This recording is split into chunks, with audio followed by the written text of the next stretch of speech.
What's up, everybody? Welcome back to another episode of the Nerd Nostalgia Podcast. In today's episode, Irvin is doing a little run-through, mainly of some questions that he has about the future of certain characters from Hawkeye. So if you haven't seen the Hawkeye show, make sure that you go finish it and then come back and listen to this episode. That being said, please head over to Apple Podcasts, drop that 5-star, tell your friends, family, and coworkers about us. Leave a review if you haven't left a review for us. We are at 180-something. If we could get to 200, that would be awesome. All right, y'all know the drill. Before we get started, here's a quick clip for you to enjoy. I'm Miho Nishizumi, and this is Nerd Nostalgia Podcast. And thanks for stopping by. Panzer Vor!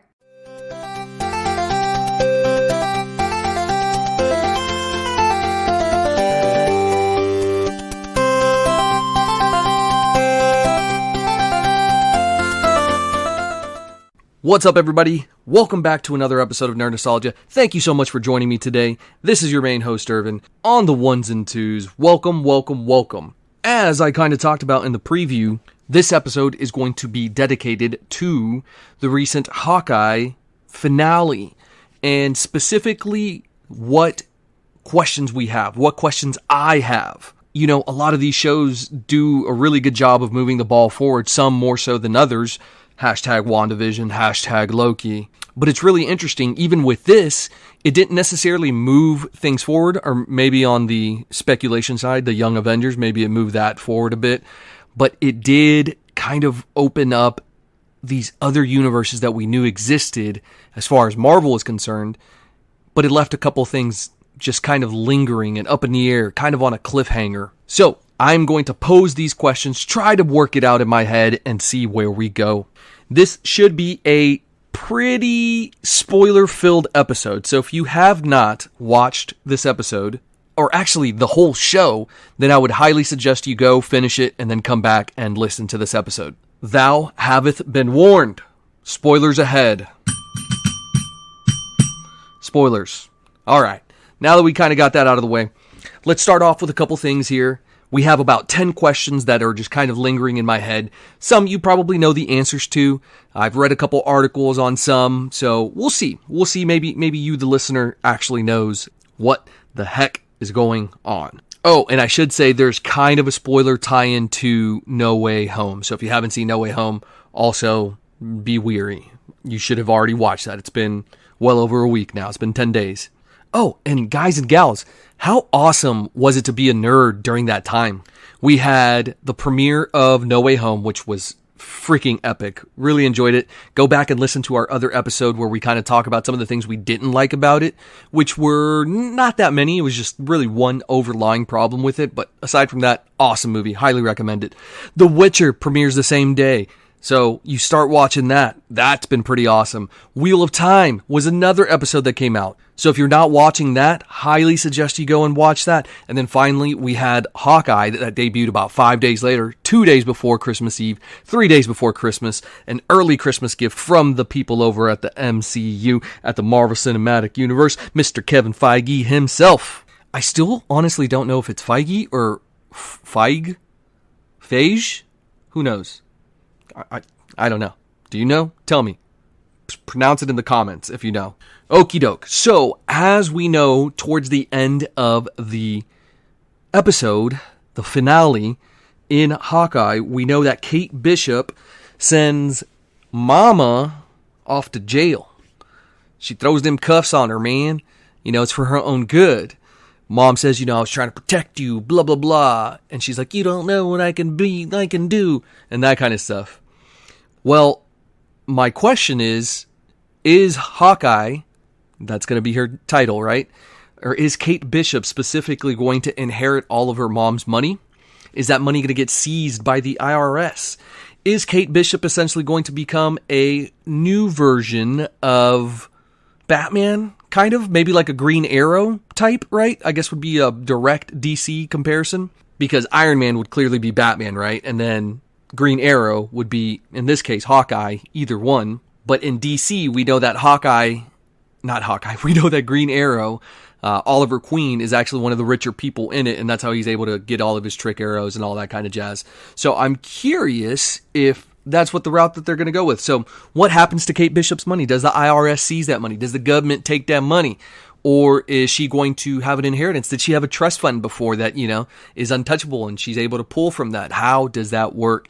Is she going to be poor like Hawkeye was, like Clinton Barton was, rich in family stuff, but poor as far as, being compared to Iron Man, I guess. That's who you have to compare it to, or like Black Panther, T'Challa. So, which technically he's richer than Iron Man. I don't know if you know that. Maybe I'll do a quick episode this week later on, a duo for you guys this week, and talk about the top 10 richest Marvel characters. But T'Challa definitely ranks number 1 at that list. So you know what? I promise you guys, I'm going to deliver that second episode to you. It'll be a quick one. It won't be anything as deep or as long. It'll be kind of a short thing. We're trying to do these micro episodes to get these ideas and content out to you guys because we really do enjoy doing this, and it's fun. All right.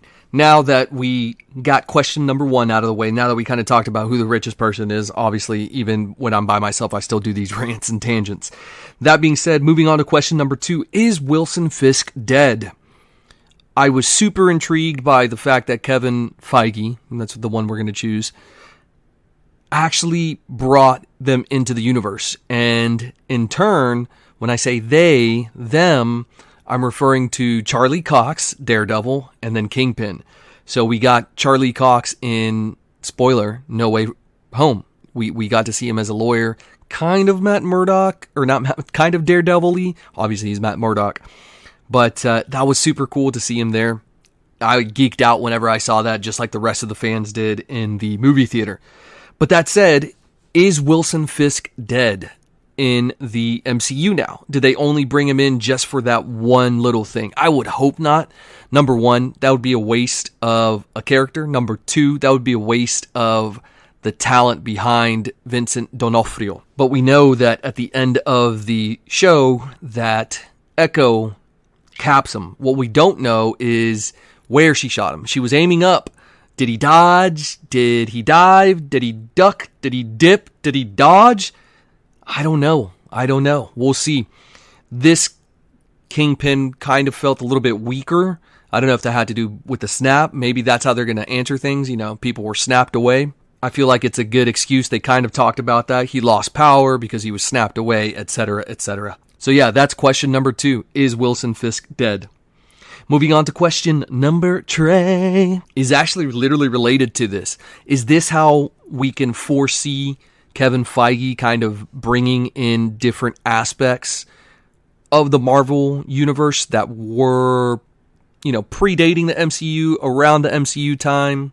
You had shows like Inhumans, Cloak and Dagger, Agents of S.H.I.E.L.D. That's another one, and we'll get into that specifically here in a little bit. Is that canon? Is it not canon? Is it Legends? Kind of like Star Wars, right? It's really interesting to know what he's going to do. So that's my next question is, how will Mr. Feige bring in the Netflix Marvel stuff? So I'm really curious who else he's going to bring in from that. Now that we talked about Miss Echo popping a cap in Willie Fisk's face, potentially, we don't know, right? More than likely, but probably not. Who knows?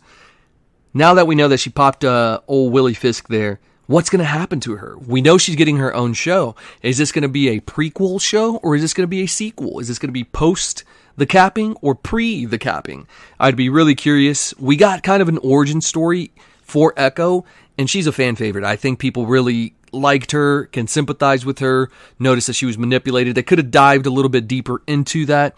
But I overall liked Echo a lot, and the fact that she is a deaf actress is just an amazing accomplishment, So super happy that they went with her and that route just in general. So yeah, what will happen to Echo? That's my next question. All right, continuing on here. I want to know what's happening to everybody, right? So another kind of cliffhanger is Yelena. What's going on with her? So at the very end, we kind of predicted that she was eventually going to see the side of good. Also, Florence Pugh just steals every single scene she's in. And the chemistry between her and Haley Steinfeld, chef's kiss, magnifique. Absolutely loved it.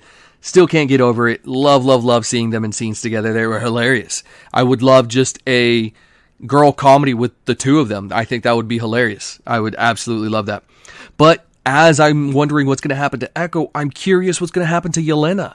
You know, she got kind of her closure about her sister. She's made a friend in Clint Barton. Is that her route to the Avengers? Will she, jump on the team? Is she going to be part of the Young Avengers? Are they going to do Dark Avengers? Who knows? We don't know what the next kind of level is, what they're going to do. Are they going to be the all-new, all-different Avengers? Are they going to do the regular all-new Avengers?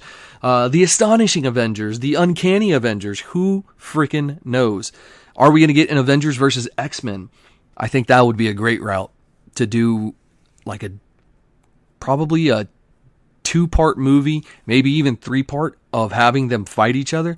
People would lose their absolute minds for that. Kevin, holla at your boy. I got the ideas. I'm telling you, man. I'm telling you.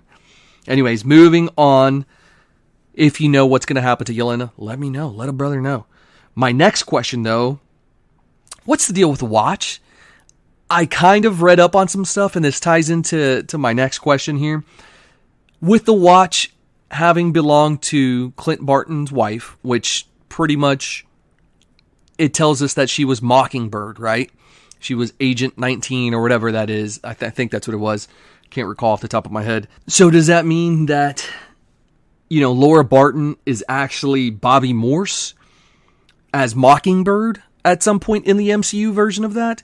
Does that mean that we are going to not see Agents of S.H.I.E.L.D. in that version? Evidently, that was a fan favorite. I stopped watching. I honestly couldn't get past the first season. I was like, I heard it's really good afterwards, but I just couldn't, and now it's too far gone. And so I just kind of let it go, let it do its own thing. But I hear that character was a fan favorite, so I'm curious, is the Mockingbird mantle something that gets passed on?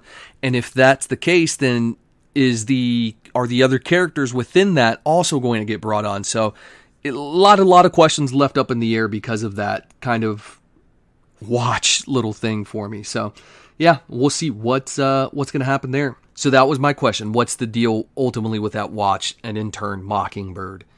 Moving on, my next question is Mockingbird going to get brought into the MCU? Are we going to see some type of show for her? Some type of movie? Perhaps a spy thriller with both Black Widow, Hawkeye, and Mockingbird? No soups, just straight badass spy stuff. Give it to me. Now, earlier, I did inquire about Kate Bishop and her inheritance. I didn't inquire about what's going to happen with Kate Bishop. Obviously, she's going to get the mantle of Hawkeye. We didn't officially get it, so it hasn't officially happened, but they definitely hinted at it. So we know that that's in store. That's coming down the line.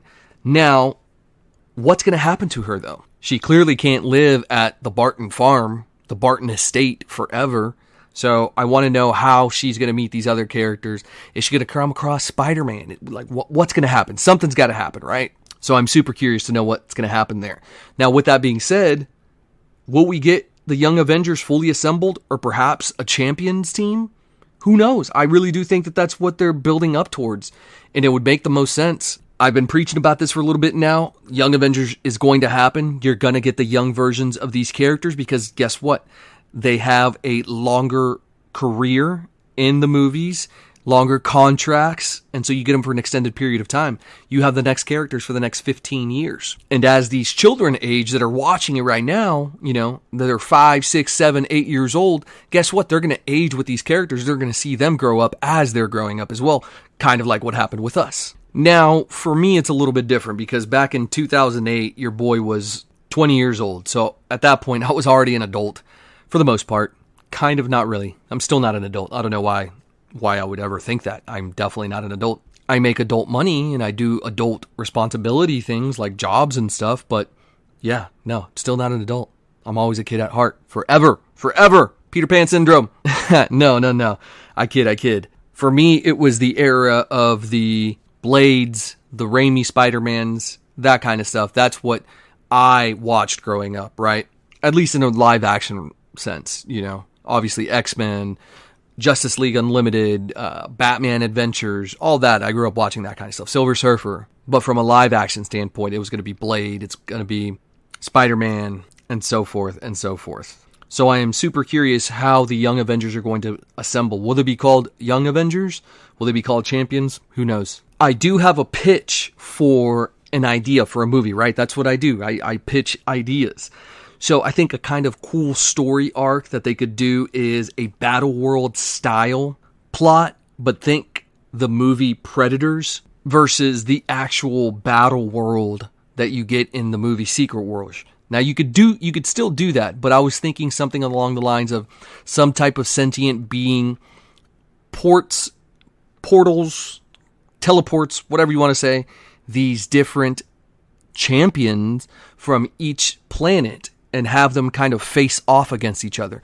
So think the plot of Predators, where it's predators, on the hunt for the humans, but instead of that, it's just a battle world where they have to fight each other and prove their worth. A contest of champions, one would say. It's literally that plot line is basically what I'm discussing right now. So they could totally do a contest of champions with all the different universes. That could actually even be a cool way to introduce the X-Men, right? You could either do it on the multiverse level where, that X-Men exists in a different plane and they come over and cross over, or you can do it where it's a different planet and you have different space characters that are fighting each other. It would be a great way to introduce Beta Ray Bill. Maybe Beta Ray Bill goes up against Thor. Thor's like, whoa, you're actually worthy, bro. Here is Stormbreaker. You take that. I'm going to take Mjolnir again. Or maybe he just passes down the Mjolnir torch, if you will, or Stormbreaker torch. But that is my pitch. Tell me what you guys think about that. A contest of champions, a battle world kind of mixture of the two, and bringing that to the live action screen in order for us to get a Champions/Young Avengers team. So you see how I'm kind of tying all this stuff together? Kate Bishop, etc. That would be super dope in my opinion. But I am but a podcast host, a mere nobody, just a fan that loves to make stuff up in hopes that I'm right.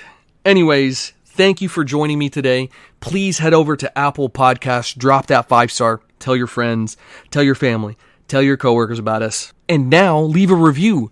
Oh, also, one more thing. I started a YouTube page. It's Nerd Nostalgia Podcast. You'll actually get to see my pretty little face. You'll get to see the face behind this voice. And some of the content I'm going to be doing on there is actually comic book related. It's going to be speculation stuff similar to this.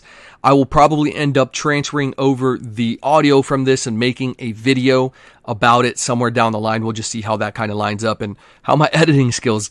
I'm basically trying to improve my editing skills and get some of those videos out to you guys. That said, my favor is please head over there to YouTube, look up Nerd Nostalgia Podcast, and make sure that you subscribe and like any of the videos. Comic book unboxings. We're going to do a video around speculation. Comic book hauls of me going hunting. Like, for example, right now, the video that I'm working on is going to be a year-long project. I'm pretty excited for it. What it is I started off with a $25 gift card. I went out, I hunted for some comics, and I got some pretty awesome ones. My goal is going to see how far I can trade with those comics, either by selling them or by actually trading to see where I can end up with at the end of the year. The kicker is that $25 gift card was a gift from work. So it's basically me dealing with house money, free money. Didn't really cost me anything because that never would have existed. I actually don't work for that employer anymore. So that's kind of ironic. But yeah, that's the video that we're working on. So different content like that. Different things that, nerds would like to see. I'm going to try to get a good amount of different comic book artists, celebrities, actors, all that kind of stuff on the podcast to chat and just have a talk about nostalgia and pop culture and things along those lines. All right, guys, gals, that's going to do it for me. Thank you so much for joining me again. I'll catch you on the next episode. Remember, stay nerdy, my friends. Enter catchphrase here. That's a terrible catchphrase.